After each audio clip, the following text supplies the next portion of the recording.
નમસ્કાર મિત્રો, સ્વાગત છે તમારું આપ સૌની સિયારી ચેનલ ગુજરાતી સાહિત્ય વિદ નિકુંજ યુટ્યુબ ચેનલમાં. હું નિકુંજ પરમાર આપ સૌનું તહેદિલ સ્વાગત કરું છું. મિત્રો, તો આજના વિડીયોમાં વાત કરવાના છીએ કે 8મું પગાર પંચના લઈને આવી એક મોટી અપડેટ.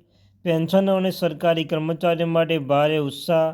તો મિત્રો, ગુજરાત રાજ્ય સરકારી સેવામાંથી નિવૃત્તિ થયેલા સરકારી કર્મચારી, નિવૃત્ત કર્મચારી પેન્શનધારક માટે આ ચેનલ ખૂબ જ ઉપયોગી બનશે, કેમ કે તમને આ ચેનલ પર સરકારી કર્મચારી, નિવૃત્ત કર્મચારી, પેન્શનધારક બાબતે, તેમાં પગાર બાબતે, પેન્શન બાબતે, ડીએ, ડીઆર, એચઆરએ, અન્ય કોઈ પણ અપડેટ આવે, કોઈ પગાર પંચની બાબતે અપડેટ આવે, કોઈ ન્યૂઝ આવે, ફિટમેન્ટ ફેક્ટર બાબતે કંઈ પણ અન્યથા કોઈ પણ મેસેજ આવે તમને આ ચેનલ પર, એટલે કે ગુજરાતી સાહિત્ય વિદ નિકુંજ ચેનલ પર પ્રોવાઈડ કરવામાં આવશે. તો આપણી આ ચેનલને સબસ્ક્રાઈબ કરી લેજો. સાથે સાથે મિત્રો, તમે જાણો છો, તમે પેન્શન ધારક છો, તમારા પેન્શન દર મહિને તમારા પેન્શન તમારા ખાતામાં આવે છે. તો મિત્રો, તમારા દર મહિનાની જે છેલ્લી તારીખ છે, એ છેલ્લી તારીખે આપણે એ તારીખે વિડીયો બનાવી આપણે જાણ કરીએ છીએ કે તમારે તે મહિનાનું પેન્શન કેટલું મળશે. તો આ મહિનાની તમારી છેલ્લી તારીખ તમે વિડીયો કરી જાણ કરવામાં આવશે તમારે તે મહિનાનું પેન્શન તમારા ખાતામાં કેટલું જમા થશે. તો આપણી આ ચેનલને સબસ્ક્રાઈબ કરવા લેજો અને વિડીયોને પણ અવશ્ય રીતે લાઇક કરવાનું ભૂલશો નહીં મિત્રો. તો ચાલો જાણીએ વિગતવાર માહિતી. તો પહેલાં વોટ્સઅપ ચેનલ છે, ટેલિગ્રુપ બંને બનાવે છે, લિંક ડિસ્કશન મૂકું છું, અવશ્ય જોઈન થઈ જજો. તો મિત્રો, પગાર પંચના સભ્યો હજુ નક્કી થયા નથી. મિત્રો, તાજેતરમાં એક અહેવાલ બહાર આવ્યો છે કે સરકારે પગાર પંચના સભ્યો નક્કી કરવાનું વિચારી રહી છે. પહેલાં આવી અપેક્ષા રાખવામાં આવી હતી કે 8મું પગાર પંચની રચના મે 2024માં કરવામાં આવશે. 8મું પગાર પંચ નવીનતમ અપડેટ. પરંતુ હવે જૂન મહિનો આવી ગયો છે. 8મું પગાર પંચ અમલીકરણ અંગે હજુ સુધી કોઈ સત્તા અપડેટ બહાર પાડ્યું નથી. પુષ્ટિ છે કે જાન્યુઆરી 2024માં 8મી પગાર પંચ રચના માર્ગ મુશ્કેલ લાગે છે. તો મિત્રો, અહીં જોવા મળ્યું છે કે આવનાર તમે જાણો છો કે 1 જાન્યુઆરી 2024માં 8મું પગાર પણ લાગુ કરવાનું છે. પરંતુ તે પહેલાં મિત્રો, કોઈ કમિશનની બેઠક બોલાવવામાં આવી નથી. કમિશન બેઠકમાં ચર્ચા કે સમીક્ષા કરવામાં આવી નથી.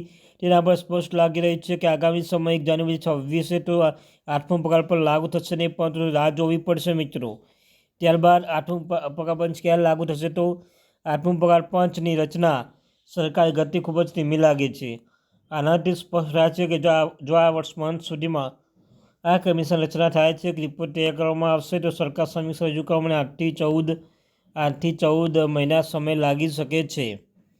તો મિત્રો, આવી સ્થિતિમાં રિપોર્ટ લાગુ થવામાં 2027 સુધી સમય લાગશે તે ચોક્કસ છે. પરંતુ આવી સ્થિતિમાં કેન્દ્રીય કર્મચારીઓને પેન્શનની ચિંતા કરવાની જરૂર નથી, કારણ કે જો મૂળ પગાર વધારવામાં સમય લાગશે તો ગયા વખતની જેમ આ વખતે પણ કર્મચારીઓની બાકી રકમ એટલે કે બાકી પગાર મળશે.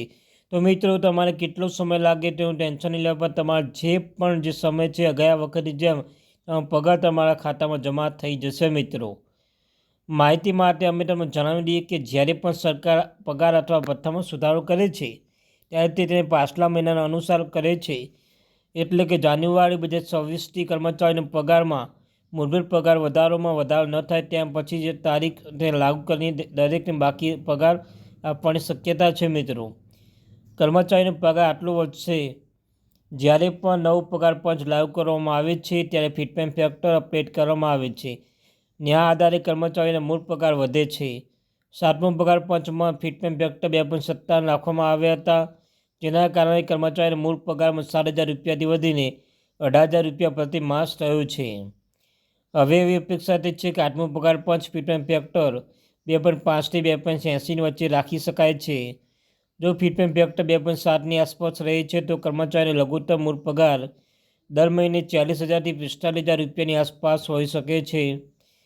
તો અમે જણાવી દઈએ કે હાલમાં 8મું પગાર પંચ પ્રક્રિયા શરૂ થઈ નથી. જો આ વર્ષમાં અંત સુધીમાં 8મું પગાર પંચ રચાય છે તો તેને ભલામણ લાગુ કરવામાં સમય લાગશે, અને આવી સ્થિતિમાં કર્મચારીઓ માટે જાન્યુઆરી 2026થી પગાર પંચથી વધારો કરવા મુશ્કેલ થાય છે. અને પરંતુ કર્મચારીઓને ચિંતા જરૂર નથી.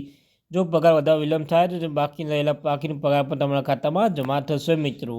તો આ હતી આજે મહત્વપૂર્ણ update. Thank you very much.